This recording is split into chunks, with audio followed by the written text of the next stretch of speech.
Procurador do Tribunal Penal Internacional diz que cerco israelita a Gaza pode configurar um crime. Hamas declara mais de 8.000 mortos. Dias de desespero em Gaza, relatos de momentos tensos, sem combustível, água, eletricidade ou abrigo seguro. Representantes de 66 países debatem em Malta 5 dos 10 pontos da fórmula de paz para a Ucrânia e firmam declaração de base unificadora. São países à porta da União Europeia. Balcãs recebem incentivo às reformas das mãos da Presidente da Comissão Europeia.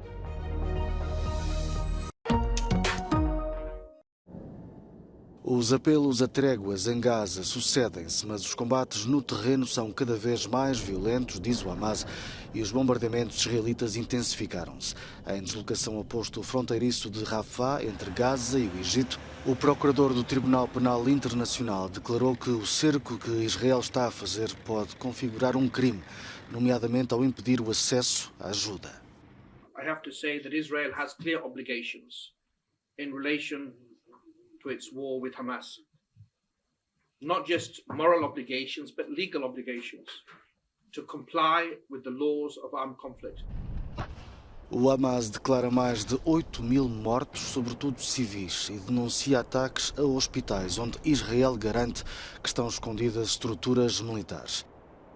Na Cisjordânia há registro de 5 mortos palestinianos pelo Tzahal este domingo. A norte, na fronteira com o Líbano, há quase diariamente trocas de tiros.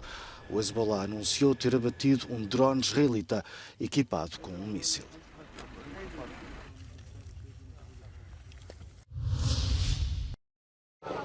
As redes de telefone e internet foram restabelecidas este domingo na faixa de Gaza.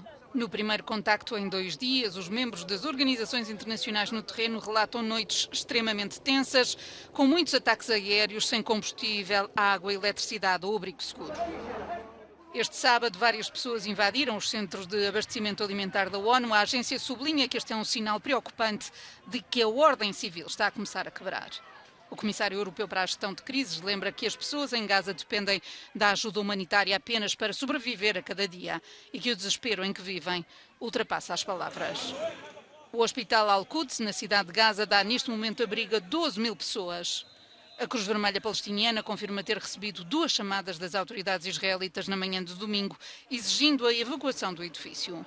A organização diz que a tarefa é impossível porque não há forma nem lugar para transferir os feridos em segurança. Israel anunciou, entretanto, que vai permitir a entrada de mais ajuda humanitária em Gaza, mas não explicou como. Também foi dada a indicação que 2 condutas de abastecimento de água foram reabertas, mas não há confirmação independente. No que respeita a Gaza, os números do Fundo das Nações Unidas para a População geram várias preocupações. Há cerca de 50.000 mulheres grávidas no território e mais de 5.000 estão muito perto de dar à luz. Isto numa altura em que falta tudo, desde eletricidade à água e medicamentos. طبعا ولدت في الحرب في اجواء وظروف ما بيعلم فيها الا رب العالمين لان هنا لا في مي لا في اكل لا في شرب لا في مكان إيواء للطفل. عند الطفل تقريبا له 7 أيام مولود في الحرب وعندنا لا في مش متوفر لنا لا بمباز لا حليب ولا أي شيء. بنعاني من كثير لا عندنا كهرباء حتى في الليل يعني الولد بده حليب بده شيء برضه. Outra etapa é de conseguir registar as crianças. Para já, em muitos casos, não há forma de obter os documentos necessários, resta apenas esperar. Em Genebra foi posta uma longa mesa branca com 230 lugares vazios, tendo em conta o número conhecido de reféns feitos pelo Hamas, mas o número acabou por se revelar insuficiente. No domingo, o número oficialmente confirmado de reféns aumentou para 239. Segundo as FDI, há mais 40 pessoas ainda desaparecidas. Aujourd'hui, on est devant les Nations Unies, à qui on demande sans aucun délai de dire publiquement et au monde entier de les relâcher immédiatement, de relâcher nos 230 otages, ce sont les otages du monde entier aujourd'hui, pas que d'Israël. Esta ação em Genebra e a instalação de cartazes com as fotografias dos reféns em Atenas são das raras manifestações a favor de Israel na Europa. No mesmo dia, na capital grega, uma manifestação pró-palestiniana reuniu cerca de 15 mil participantes que marcharam até à embaixada israelita. Houve recentemente dezenas de manifestações em grande escala de apoio aos palestinianos por toda a Europa. No domingo, protestos contra as ações de Israel em Gaza foram organizados em várias cidades, incluindo Madrid, Lisboa e Haia.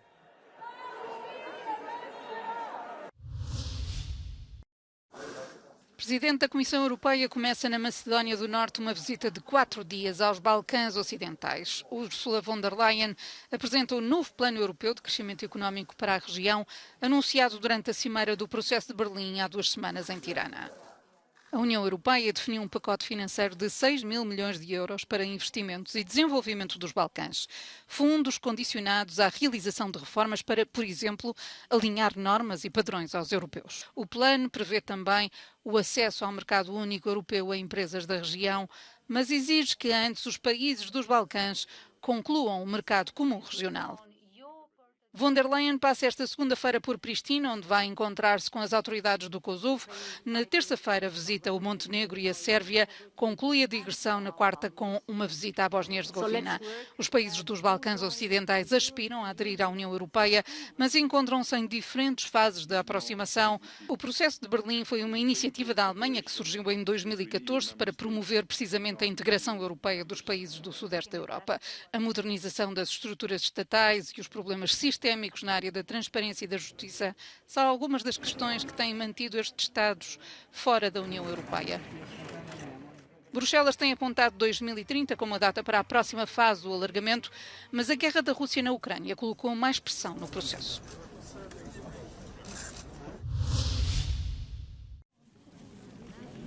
Após a cimeira em Malta, onde se discutiu o futuro da Ucrânia, Volodymyr Zelensky escrevia nas redes sociais que os próximos 2 meses serão importantes para o seu país. Do encontro entre conselheiros para a segurança nacional e de política externa de 66 países, saiu uma declaração de base unificadora. O chefe da delegação ucraniana explicava que os grupos de trabalho desenvolveram planos que podem ser uma solução não só para a Ucrânia. Andriy Yermak referia que se trata de uma estrutura universal que pode e deve ser aplicada onde quer que haja necessidade de proteger a paz e a justiça. Em debate estiveram 5 dos 10 pontos-chave da fórmula de paz para a Ucrânia: segurança nuclear, alimentar, energética, libertação de prisioneiros e restauração da integridade territorial da Ucrânia e da ordem mundial. Fora do encontro ficaram a Rússia, que não foi convidada, e a China, que se recusou a participar.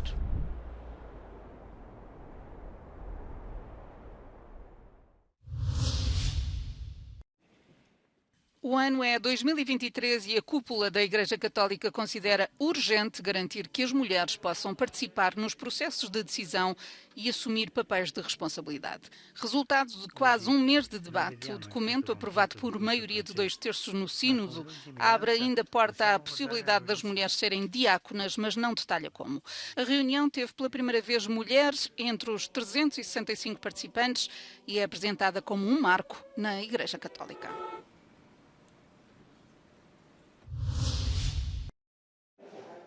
Populistas perdem Sófia nas eleições municipais na Bulgária. O partido Gerb, do antigo primeiro-ministro Boyko Borisov, controlava a Câmara da capital desde 2005. Os resultados provisórios deste domingo mostram que o candidato da coligação governamental Mudança Contínua, Partido Democrático da Bulgária, foi o mais votado para a presidência da Câmara de Sófia. Em segundo lugar, ficou a candidata do Partido Socialista Búlgaro. Uma vitória sem maioria absoluta que, nos termos da lei eleitoral búlgara, obriga a uma segunda volta das eleições a 5 de novembro. Cerca de 100 mil pessoas responderam ao desafio da extrema-direita em Espanha e desfilaram este domingo em Madrid contra a possibilidade de uma amnistia aos separatistas catalães.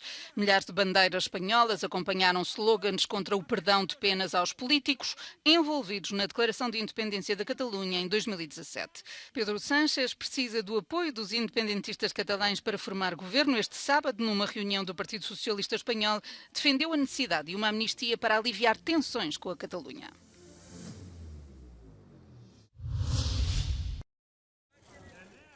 Os carros foram banidos do centro de Ljubljana, a capital da Eslovénia. O objetivo do município é tornar-se novamente a capital verde europeia após 2016. Para tal, foram recentemente plantadas mais 70 mil árvores e criados passeios pedonais.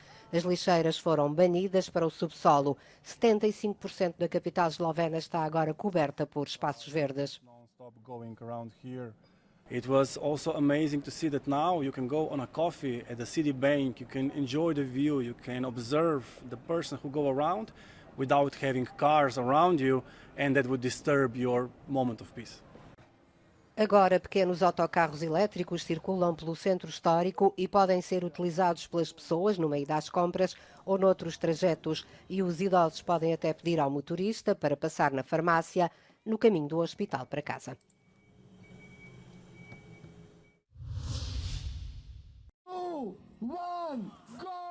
A competição invadiu os olivais de Postira.